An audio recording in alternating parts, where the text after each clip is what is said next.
All right.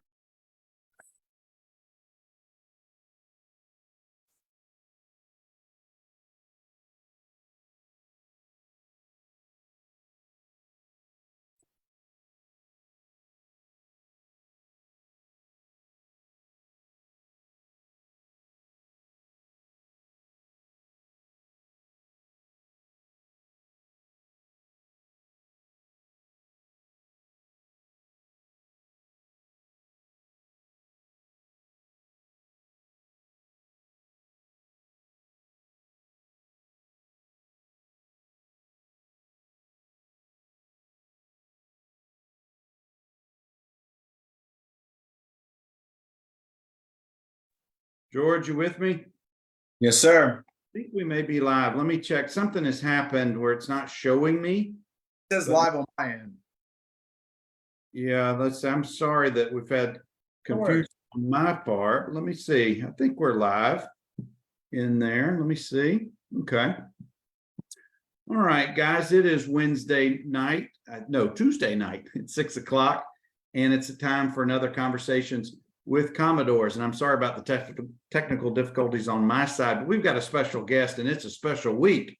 We've got one of the captains from the 08 Bowl team, Music City Bowl. We got George Smith in the house. Hey, George, how you doing, bud? How you doing? That's an intro right there.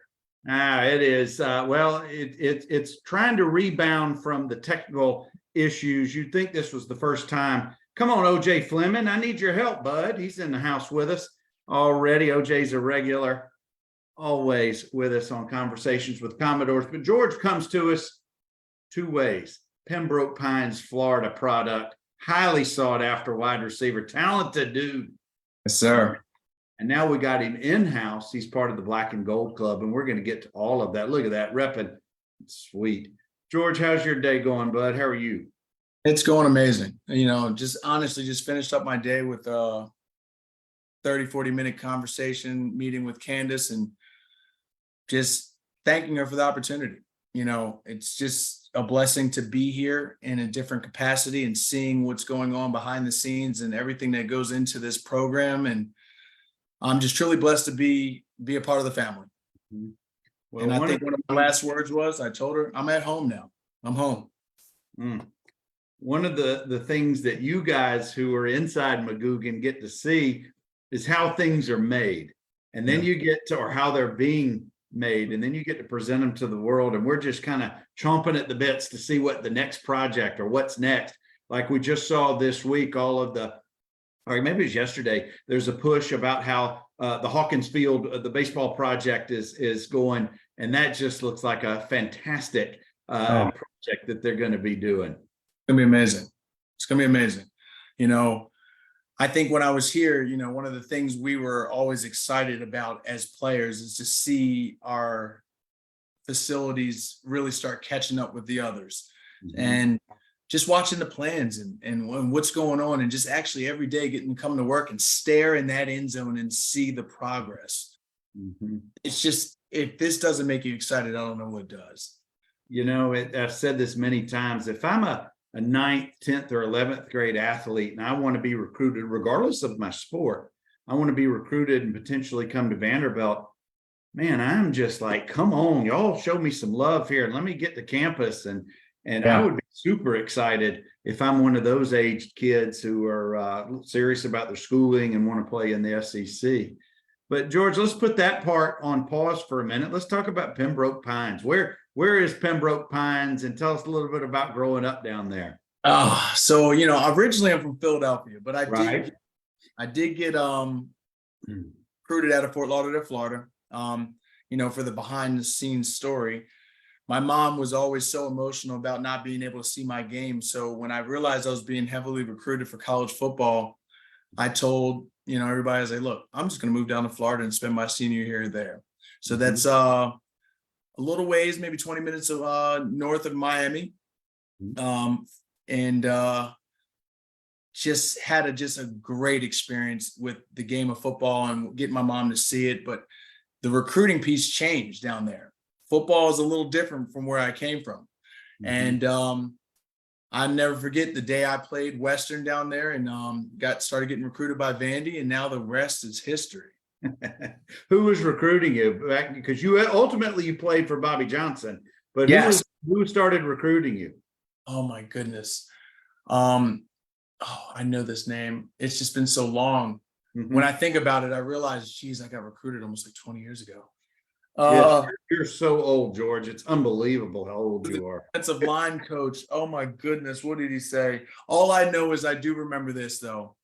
When he did recruit me, it was a great experience. They brought me out here, and I'll never forget coming home super late from another visit, Bobby Johnson waiting in my living room, waiting to hear me say the words, "I am coming to Vanderbilt."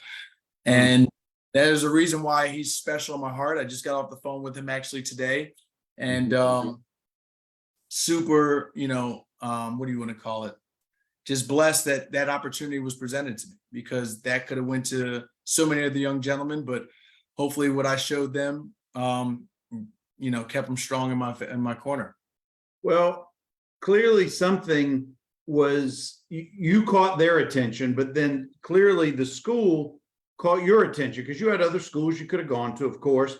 But what was it about Vanderbilt? Was it the visit that you don't want to talk about because there are certain things that may or may not have happened during that visit? That's okay. We don't have to talk about that. You're so young, statute of limitations is not. There you go. OJ says, was it Robbie Caldwell who recruited you? Great one, but it wasn't Robbie Caldwell, but he had some choice words for me every time I got on the field. I'll tell you about that offline. Its last name was Turner. Turner. Okay. It'll come back. It'll come back. Fine, coach. Yeah, but what was it about about the school or your visit, or what was it that ultimately sealed the deal for you? I just told somebody this story the other day because I've been talking to some recruits, and I made the best decision of my life, not even really knowing that what was coming after it. But I chose Vanderbilt because it was a school I knew least about. And all the schools I was recruited from, I knew about them, I seen them, I watched them.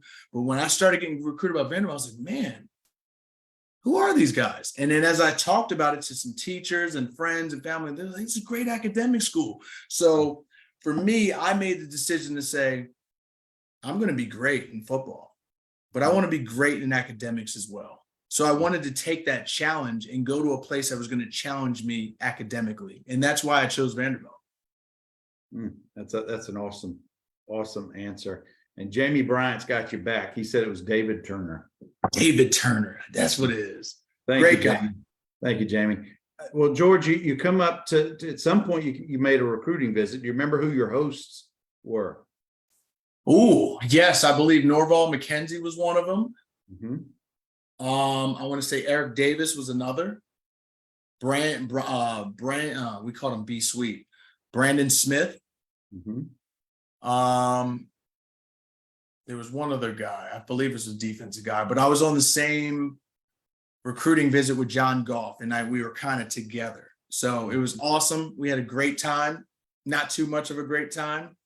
And we had a great experience, great bonding. And if I'd have known what the city was going to turn into now, I for sure would have said yes. But we just had a great time. Got to see the campus. I remember going to a party at MTSU, which was out the way, but just learning that all the schools that surrounded it, I thought it was going to be a great atmosphere.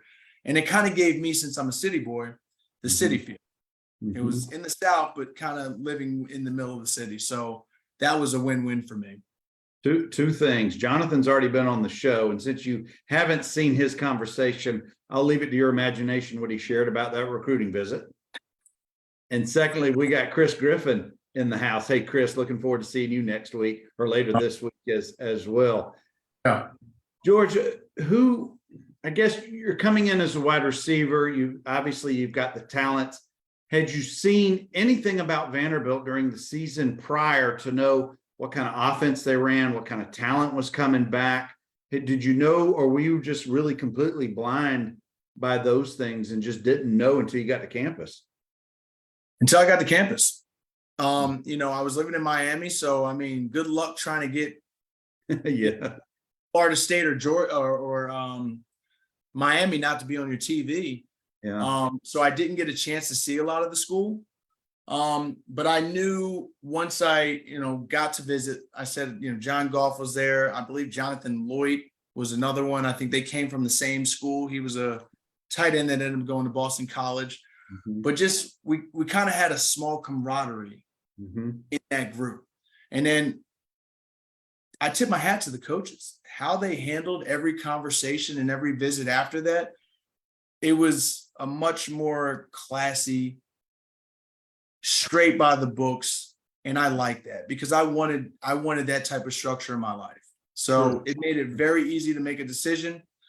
And to be honest, without being overly confident, I was very sure what I can do anywhere I went. Mhm. So the And SEC was a big, big push for me because this was one of the two SEC schools. I had Ole Miss and I had Georgia. Mhm. I didn't like Ole Miss's colors, and I'll say that out loud right now. In Georgia, I just didn't like how some of those conversations went. Mhm. But I can honestly say, David Turner and all, and we call him OG Bobby Johnson, the way they handled that relationship, how he spoke to my parents, and he was the most consistent. And I love consistency. Mhm. And his mission on turning young guys into men, that stuck with me, and I needed that. It's tough to build a bond during the recruiting process because Yep. every coach is wanting to let you know all about the great things about their school and what you're going to do and achieve and all of this. But it really takes, and forgive me, it really takes a really high BS meter that a lot of times that mamas or daddies or somebody outside of the athlete really sees. That's And true.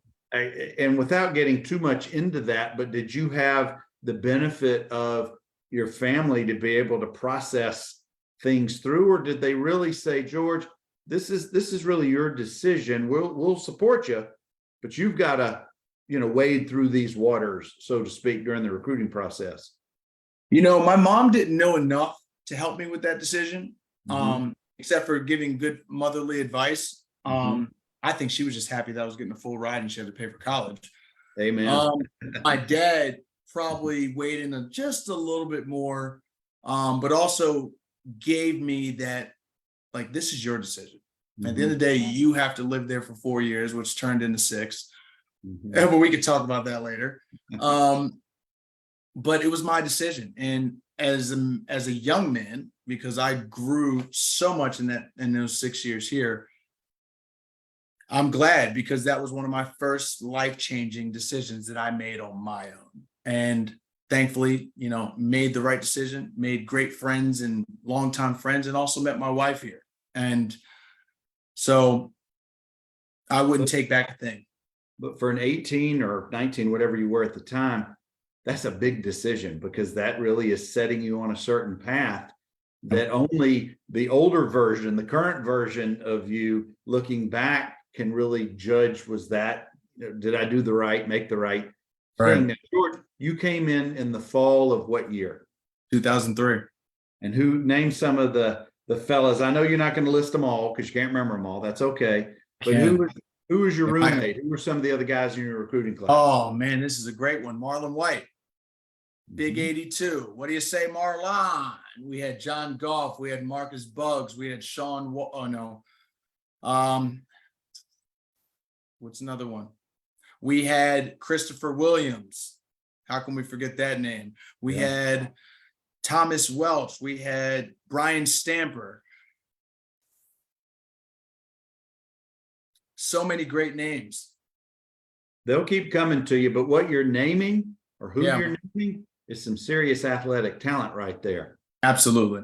And Absolutely. we later see. I don't know if those guys made the bowl team several years later, but that was, I think, to me. Were you part of his first class, second class? I Coach? think we were the second class. I think Jay Cutler, Eric Davis, and those group of guys were some of the first Bobby Johnson recruits, I believe, after Woody, correct?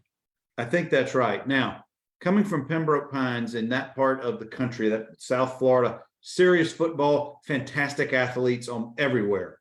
Yes, sir. But you get to the SEC Man, and you see a concentration of different. great athletes. And you just named, I think, 4 Sunday fellas, what I call the NFL, just in those 10 names that you named. I want to talk about, if you can recall, that transition. What was the biggest difference to you trying to catch those balls from Cutler, or the speed of the game, or whatever it was that first just like, man, I am not home. I'm in the SEC. Did you have real big eyes? Were you trying to take it all? I did. You know, honestly, I think the biggest thing for me was in high school, I was able to dominate very easily. There was maybe a team or two out there. When I was in Miami, it was Miami Edison. Anybody who knows the Miami area, that team is absolutely full of dogs. But I came out of there with 100 yards. But everybody else, no problem. I throw up a sign, and me and my quarterback had signs. Hey, slant, fly, go. So when I got to college, the biggest transition for me was being a student of the game. I knew the game, but I didn't know it at the level that you needed to be efficient at a high level. So the first year I thought, I can do this, all athleticism. I'm going to be faster, stronger, bigger. It didn't matter. If you don't know the game and can be in the right spot, Jay won't trust you. So that first year, which was kind of delayed for some other reasons I know we'll touch on later, but I had to be a student of the game. And I think that was the biggest transition for me. Once I realized how important it was to know what cover 5 looks like, what cover 3, and what it looks like when they're spinning and shading, and where those safeties are going to be, and watching film and keying in on little details that can make you have that advantage. That's when the game slowed down. And when the game slowed down, you saw what we did out there. It's all about heartbeats. When you can slow down that heart rate, and you can just absorb it and do and not think. But who's in the wide receiver room with you when you get there as a freshman? Who are some of the older guys? Eric Davis, he was our starting. Brandon Smith, he was on the other side. Dustin Dunning was a tight end, but by far one of the best hands I've ever seen, with a guy who never wore gloves. I still don't know how he did it. But those were the two. And Christopher, I call him Christopher, but Chris Young. He was a great mentor for me, on and off the field. And he was one of the older guys as well. Jason Burns was another one. But Eric Davis and Brandon Smith were the two that I knew, y'all better watch out. Respectively, but y'all better watch out. And was Earl in the wide receivers, or was he in the running backs, or was he? Earl didn't come. Say again? Earl didn't come yet. Earl was 2 years after me. Or 1 year, 1 or 2 years after me. I knew he was younger. I just wasn't sure when he got there. Let's see. We want to welcome. We got Kathy and Ken Hammond. Hey guys, we got Marshall Cheatham. There we go. Let's see. We got a few others have already rolled through as we were talking. But guys, I got George Smith. George came in class number 3. Bobby Johnson. He was captain of one of the captains of the Music City Bowl. He's now a black and gold member and employee in-house, and we're going to get to that part on down the road here. But you're there at Vanderbilt as an active player or on the roster, undergraduate, for 6 years, and it would be easy, George, to say, well, you were our Van Wilder, you were our guy who just wouldn't leave. He just would take it. He was the party guy, but we all know that wasn't your route. For folks who don't know your story, it's a remarkable story. And frankly, I applaud the persistence, the dedication, the just, I call it stick-to-itness. You had a focus, even though you had all of these things. So I want you to, I'm going to hush up and I'm going to let you just kind of tell your story a little bit, and then I'll jump in a few minutes. Okay. Yeah, no, you definitely said it.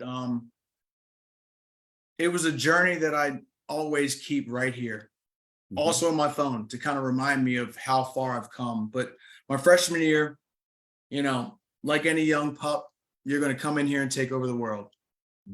And then, there's moments where God, sits you back and says, hey, look, I got something for you. And in my freshman year, I was diagnosed with the early stages of my MS, which they called it transverse myelitis then, and I was paralyzed from the neck down. And that happened right after spring. So I was redshirted, went into spring ball, end up feeling some tingliness in my fingers. I was like, is this a stinger? Is this something else? Went home. 2 days later, I ended up in ICU paralyzed and scared to death, right? But, great community. I don't remember when Bobby Johnson and Charlie Fisher, who were my coaches at the time, visiting me because I was kind of out of it. But I remember knowing that the support was there, and I was able to battle back. Had to take a medical red shirt to kind of get my motions back. I lost 30 pounds. George, how long were you home during the hospitalization and part of that recovery time? Yeah, I was in ICU for about a month. So, and this is spring of 04? Spring of So this would have been your freshman year. Spring of 03. Or no, you came in the fall of 03.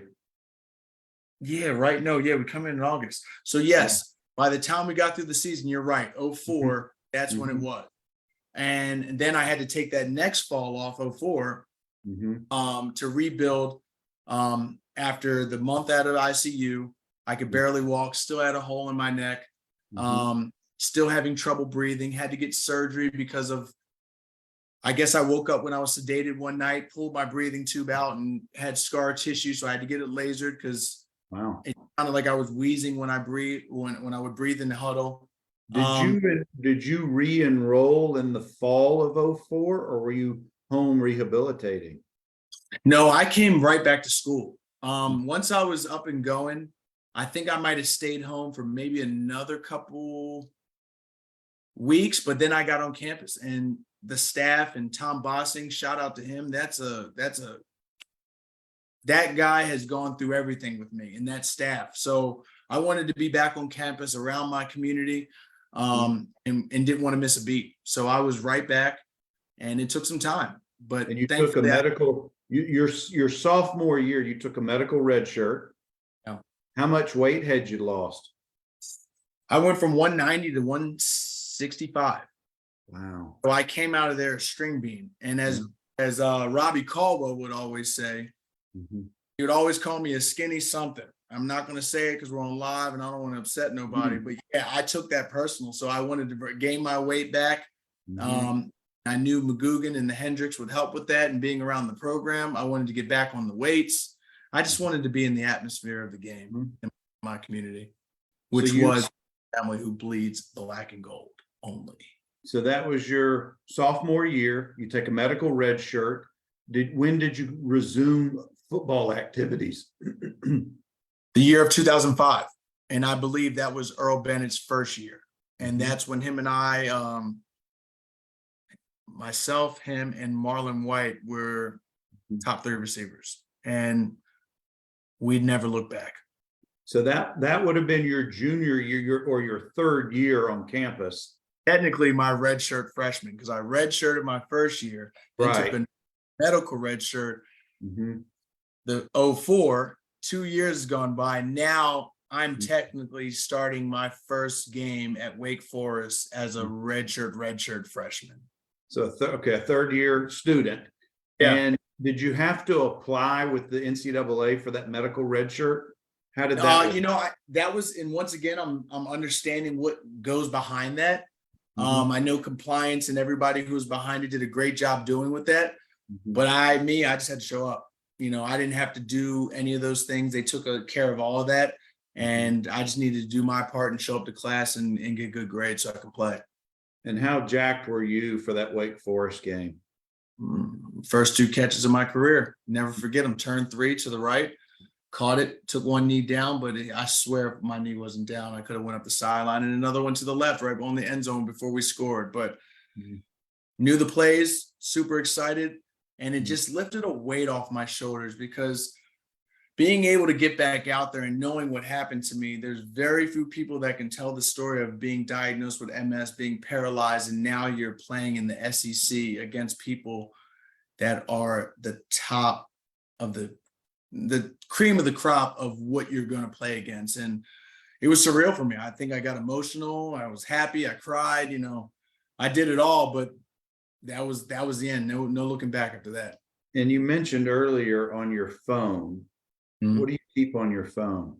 I'll show you. If you don't want to show it, that's okay, but you can just I tell do. us. I don't mind. It's photos of me when I was paralyzed. And sometimes I try to remind myself in the tough times, when you think things are hard, you got to remind yourself what we've been through and what we've overcome. And sometimes that's a great reminder for me, because there was times where I laid in that bed not sure if I would even walk again. So when things get tough for anybody around me. Wow. A lot of tubes. And hopefully anybody can see that, but yeah, we can see it. It was just scary times. But I keep those sometimes when I remind myself, I'm like, man, my body hurts, or I'm sore. I'm like, yeah, I'm glad it does hurt, because there was a time where I couldn't feel anything below my neck. So thankful for that. You talked a little bit about support, about coaches coming to see you. Yeah. Not everybody can handle adversity of a friend, of a loved one, like some people can. Some people, it's just too much for them.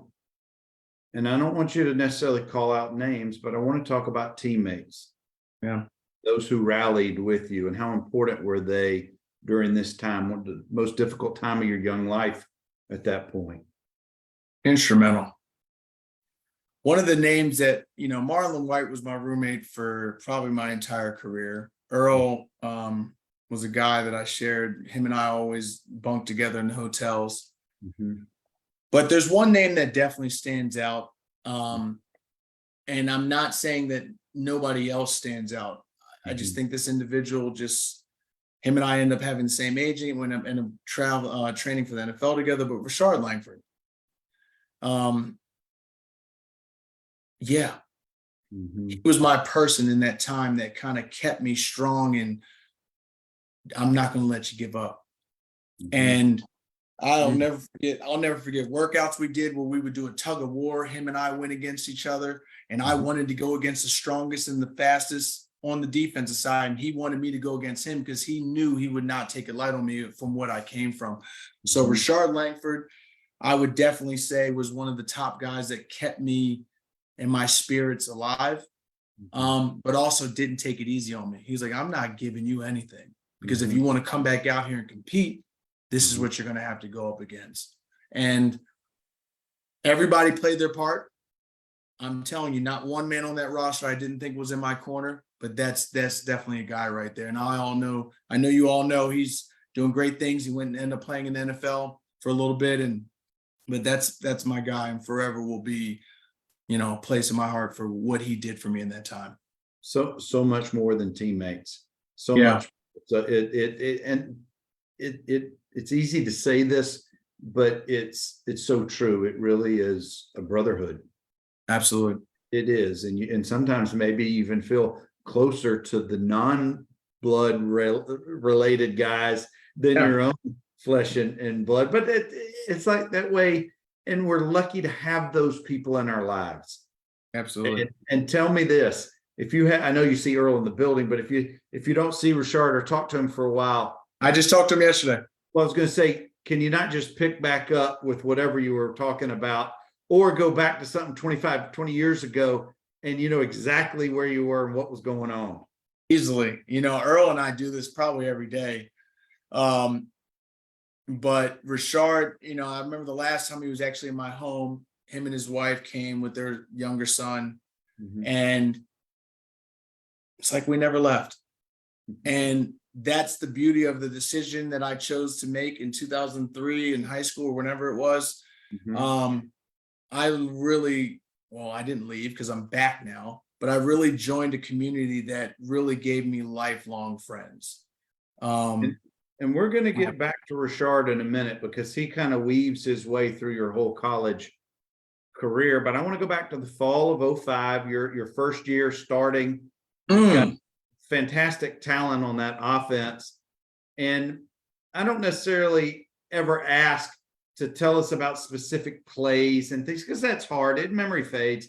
That's But okay. I want to ask is, what was it about lining up for the black and gold at receiver that was so meaningful for you after overcoming the medical conditions 2 years later and just starting to fulfill some of those goals, some of those things that you dreamed about? Why was that so important? What was so good about that for you?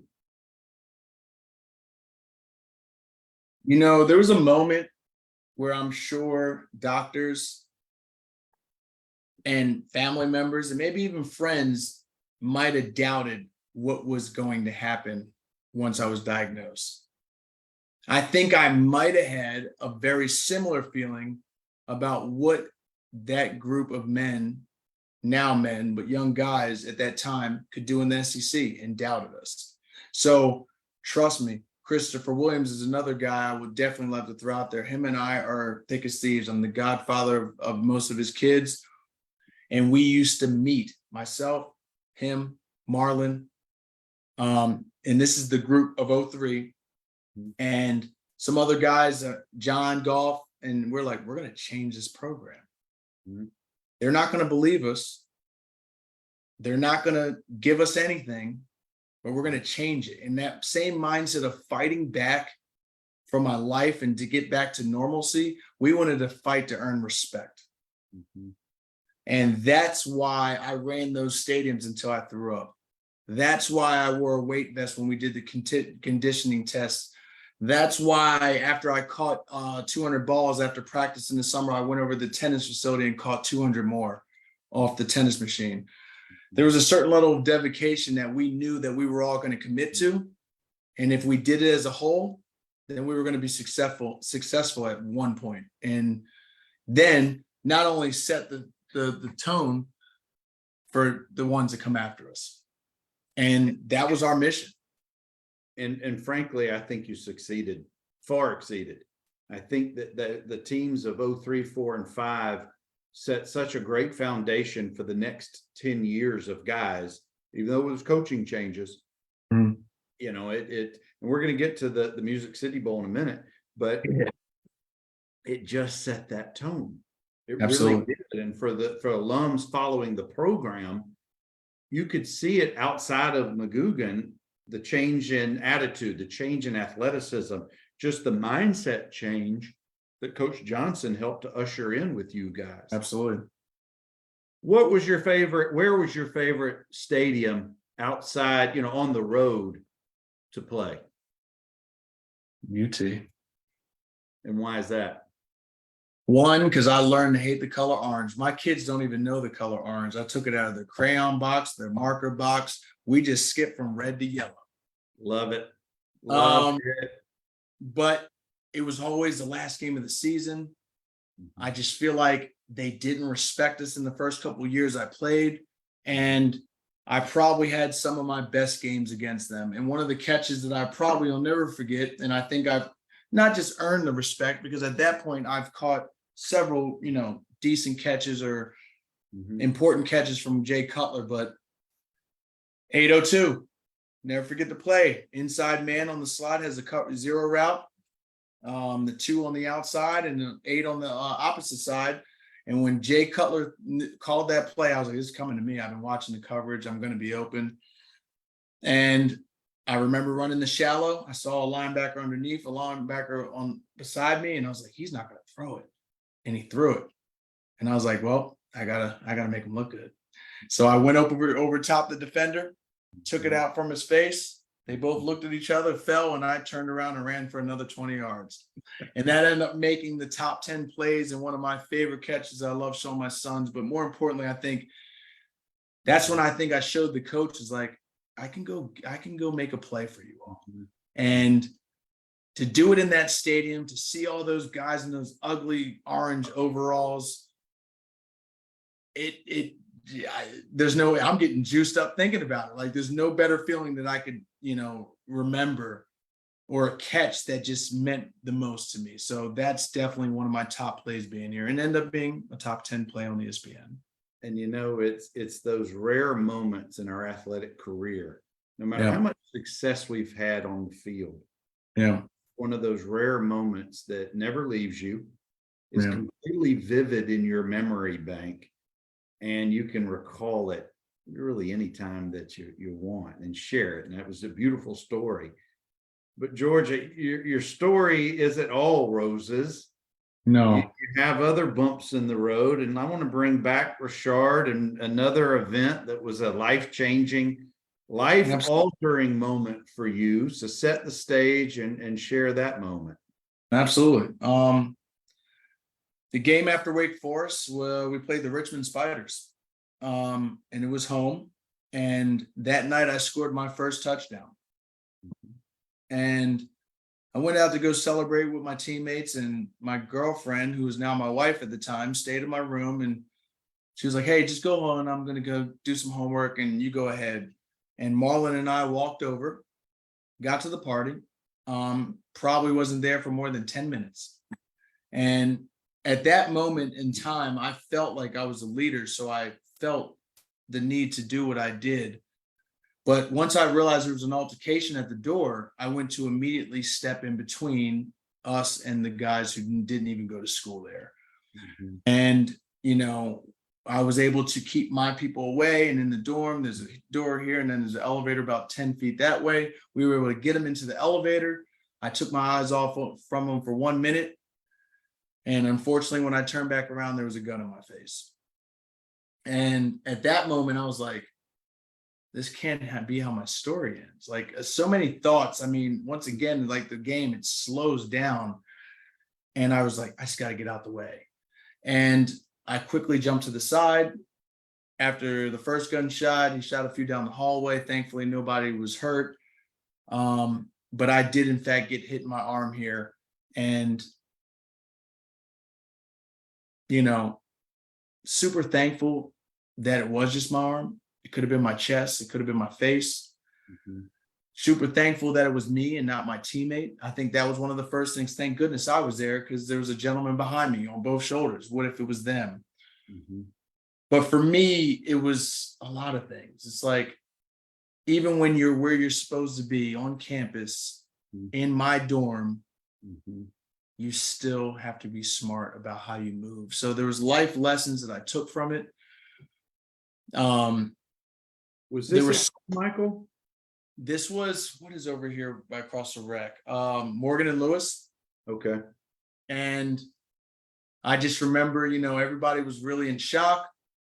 I know Rashard Langford was with me at the time, and we all jumped into another player's car after hitting the elevator. We took the stairs, because we wanted to avoid them getting down the elevator and whatever they were headed to. And we quickly went to the hospital, and, the shock was there. But it didn't hurt. I mean, arms of steel. But I was scared for everyone else, actually, because I wanted everybody to know that I was actually okay. But if there was anything I could take from that, is, being a leader and being a father, and, you have to be conscious of your surroundings, even when you think you're safe. And we end up going to court for this. It was super ugly, because, I mean, who wants to do this as a 17-year-old, 18-year-old guy in college playing Division I football? But I just remember, the guys who end up doing this, they really weren't stand-up guys. I mean, this is not the first time they were in trouble. They had rap sheets down the line.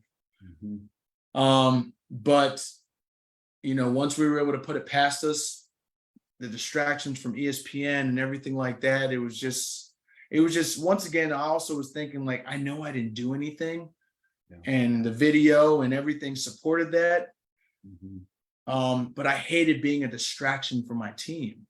I didn't like that part. And I didn't want anyone to think that that's what type of person I was. I mean, I'm from the inner city of Philadelphia, but I've also made it to Vanderbilt just like everybody else. I did my work. I stayed out of trouble. I was hyper focused on being an athlete. And I knew how to have the power of no, and being in those circles at home. And don't get me wrong, I got my fair share of trouble in high school and all that good stuff. Oh, we know all about that, but we're going to skip past that, George. That's why my background check took so long to get in here. That's right. That's right. But honestly, like, once again, there's always life lessons.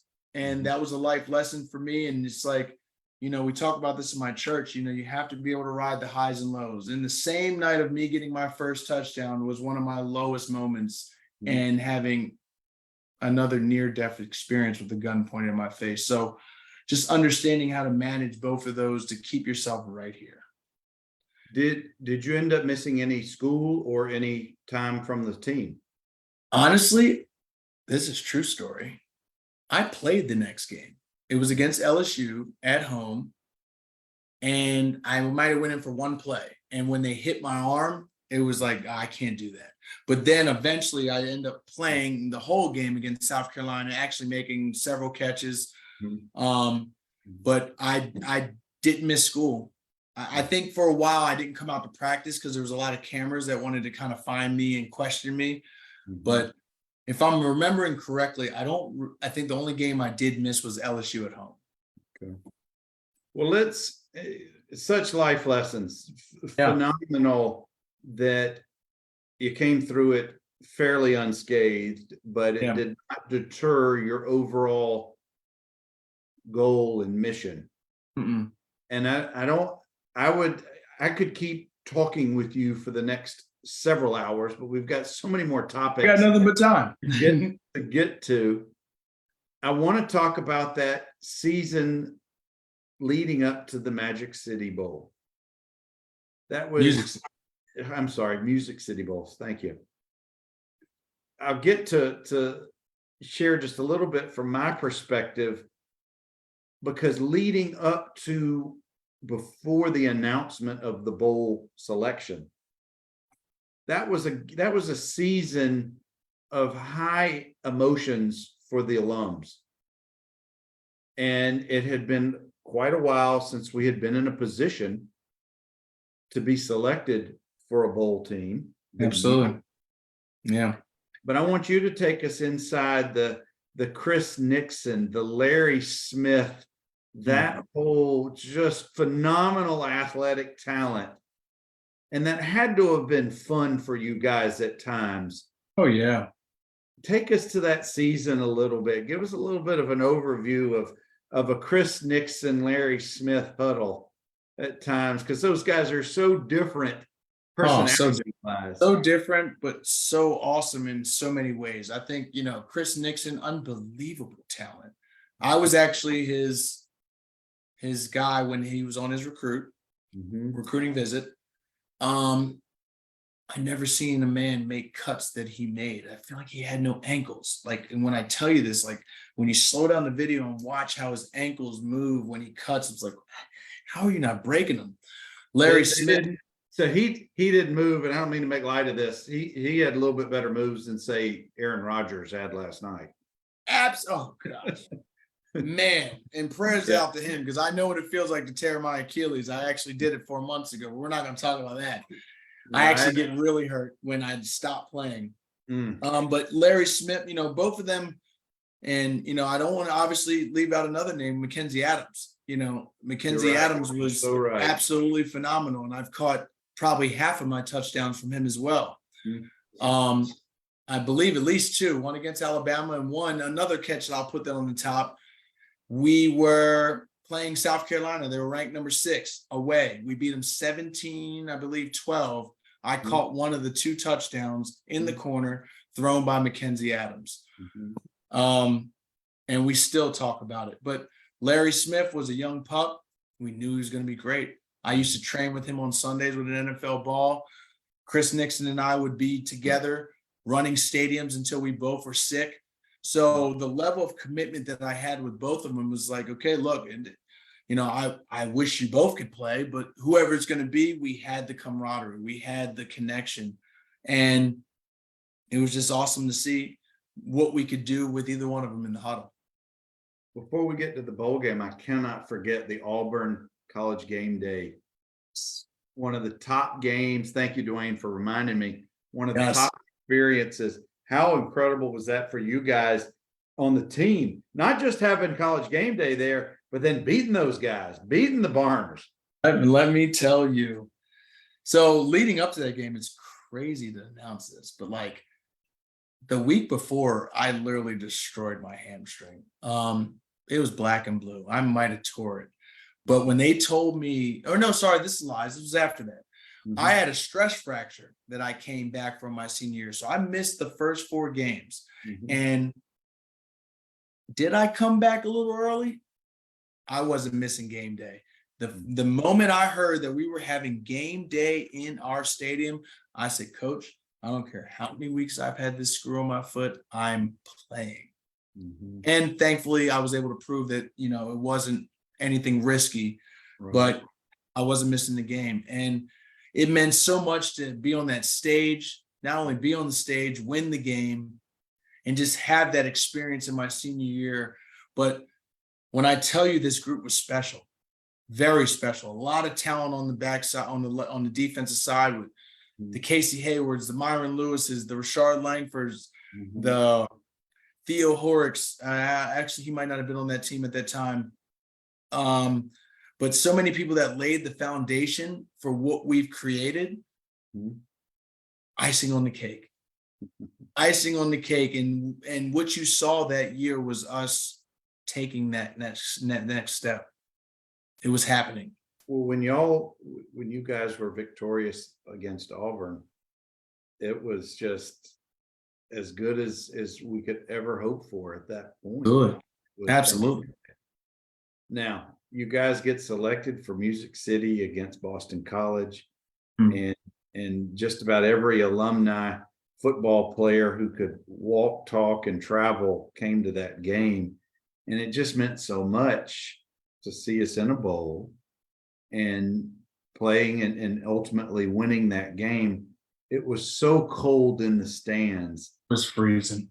I think I spent $60 or $70 on hot chocolates for me and my daughters, but we were not leaving until that final whistle. But take us into your experience of that game and the prep and all of that.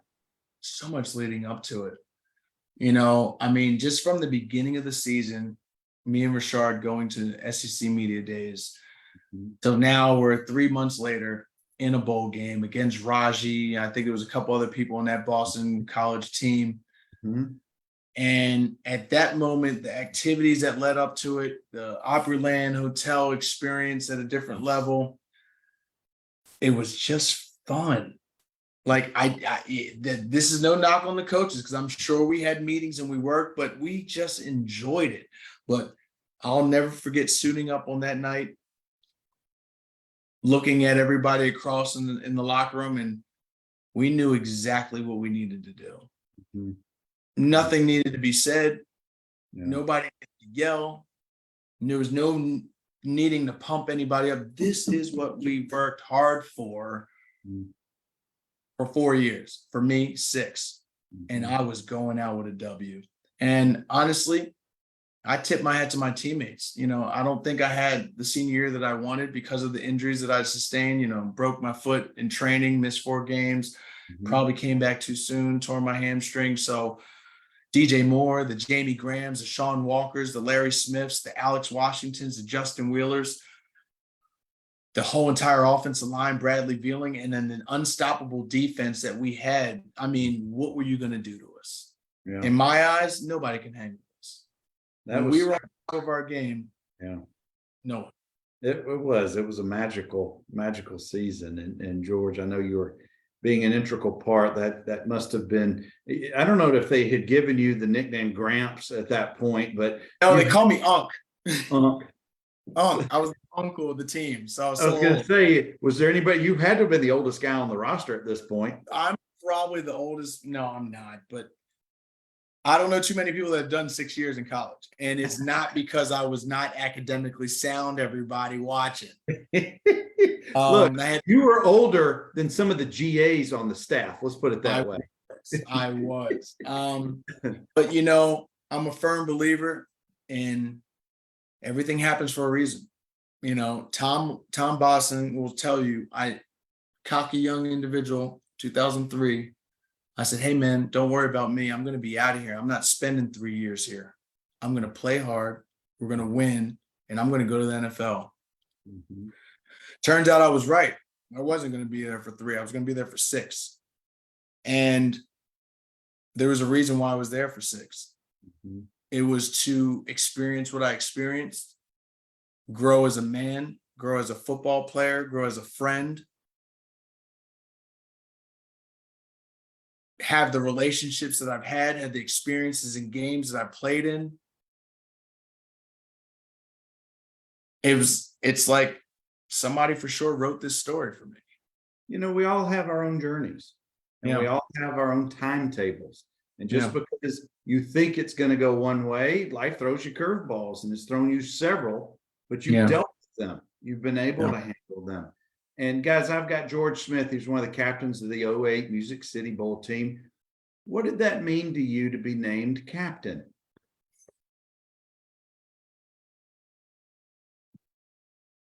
I'm not getting emotional on this. That's all right. You won't But be.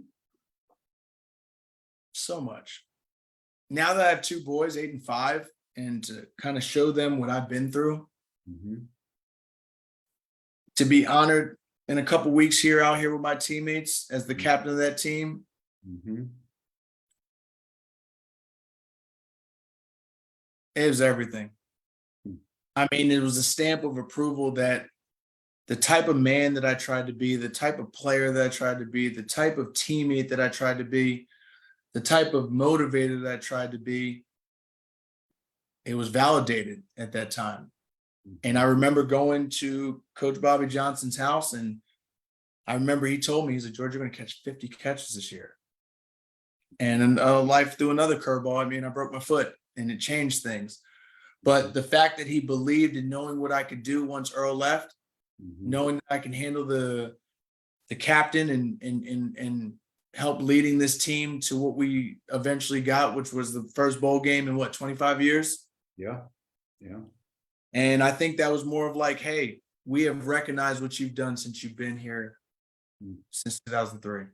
And every moment that I've gone through and that I've experienced led up to that moment of being named captain. And at that point, I knew the job wasn't finished. As Kobe said, or LeBron said, we knew there was one more thing we had to do before we got out of there, and that's win that dang game. Guys, I've got George Smith, and he's telling us his beautiful journey, and it really is. And it's led him to where he is today. Beautiful family, couple of boys, great wife. And he's also, and I want to transition to the Black and Gold Club for a few minutes. Yes. Recently rejoined the Vanderbilt family, and he's working with Chris Griffin in the Black and Gold Club. Yes, sir. You know, we've got so many different organizations under the McGugan building, or the umbrella, if you will, for football. Yes, sir. Tell us what the Black and Gold Club can offer to alums, and share a little bit about its purpose and why you guys are working so hard to connect student athletes that are currently on campus with the members of the Black and Gold Club.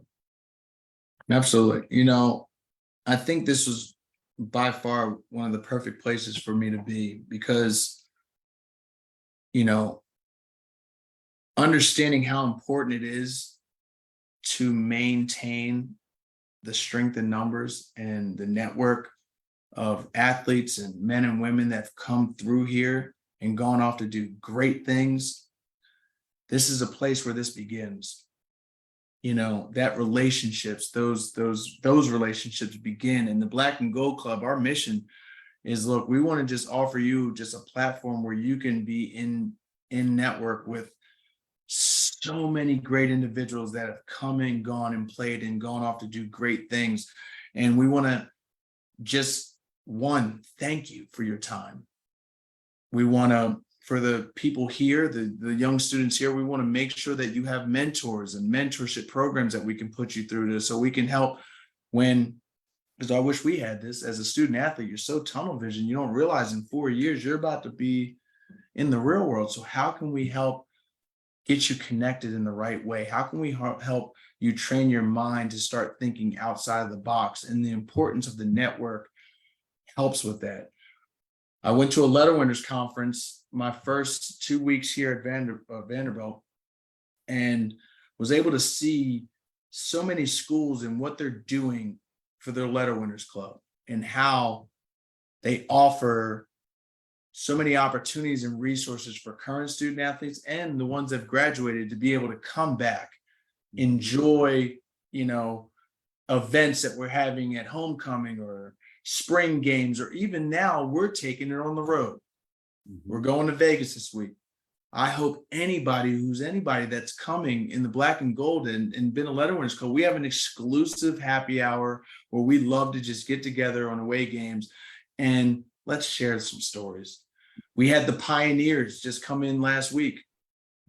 Some of our first African-American players to play for Vanderbilt. We just threw them a dinner banquet, and once again, just trying to celebrate them. I'm working with a couple close guys, a good name out there, John Stein, Rod Freeman, some of the guys celebrating their 50th year anniversary. We're trying to do something special for them the morning of Friday of homecoming to honor them. So that's what the Black and Gold Club is about. We're trying to make sure that anybody that's put on these colors, you're always a part of this family. And for those that are in here now, this is the network that you have access to. We got people that want to come back and help you, but also you always have to respect the people that came before you. So we're just trying to do a great job to build this to be bigger and better. A few months ago, I was part of that panel that Javon Marshall and Scotty Madison and yourself and LT Southall and a few others, we were able to meet with the upper class players, and then we broke off to different groups based on subject matter. That 15 to 20 minutes just in the small groups was so impactful for me, just to hear from the minds of those guys and what they're thinking. And I've since stayed in touch with a couple of them, and I want to see how they progress. And I'm happy you guys made that available so we could have that opportunity to connect with those guys. And you see how important that is? Like,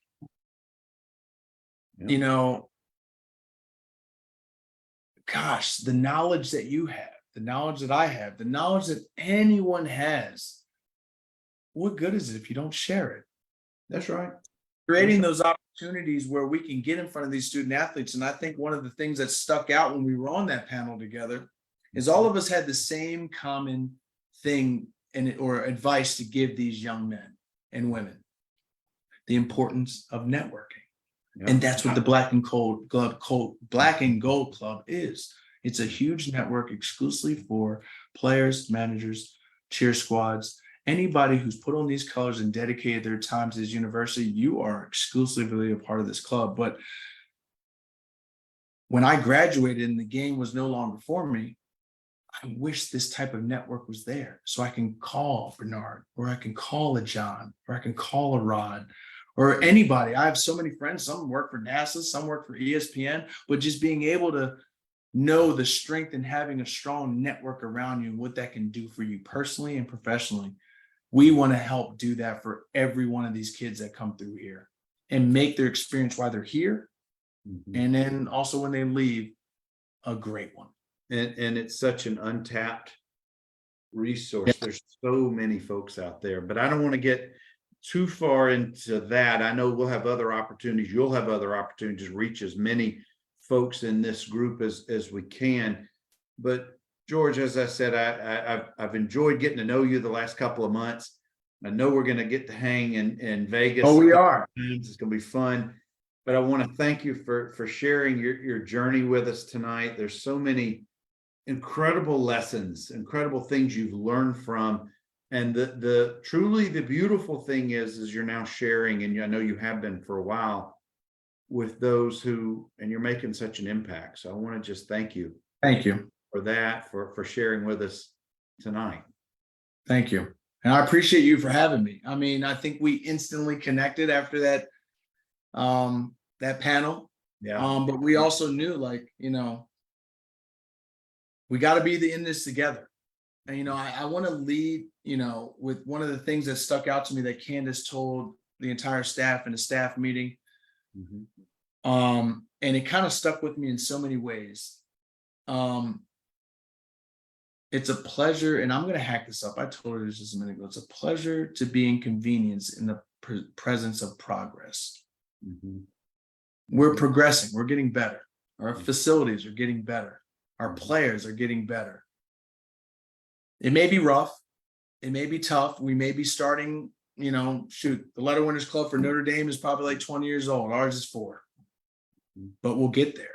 Mhm. And with everybody's help and knowing what the mission is that we're trying to do, thank you for joining us for that and giving those kids an opportunity to hear your story. And there's so many other stories that can be told that at the end of the day, I remember, I worked for the Lowe's and the Walmarts and the Lyft. And I always remembered in the public speaking, if you can change one person's life, you won. So in these moments, when I try to have these organic times with these kids, this story is going to change somebody's life.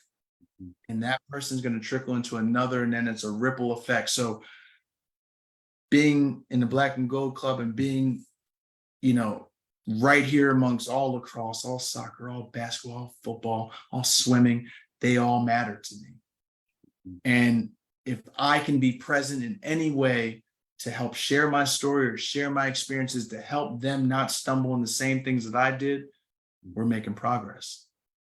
And that's what we're about. If you can't absorb some of George's enthusiasm about what he does in our school, then you're not paying attention. Then you've got blinders on. This is a man that you guys in Vegas or on campus, you got to get in touch with him. Go hug his neck, go have a conversation with him, because you're just going to feel better about yourself and about everything that's going on with Vanderbilt after you talk with him. So George, man, I'm so looking forward to Thursday, Friday, Saturday this week. Let's do it. We're going to have a big time. There's a whole bunch of alums coming out. Got a lot of good things. I'll keep reposting links because you guys, you've got to register for these events. The Black and Gold Club, that's free. But some of these other ones you've got to pay, like the tailgate, some of the other things, but you have to register. And if you don't register, please register. I have room for you. So George, I'm looking forward to it.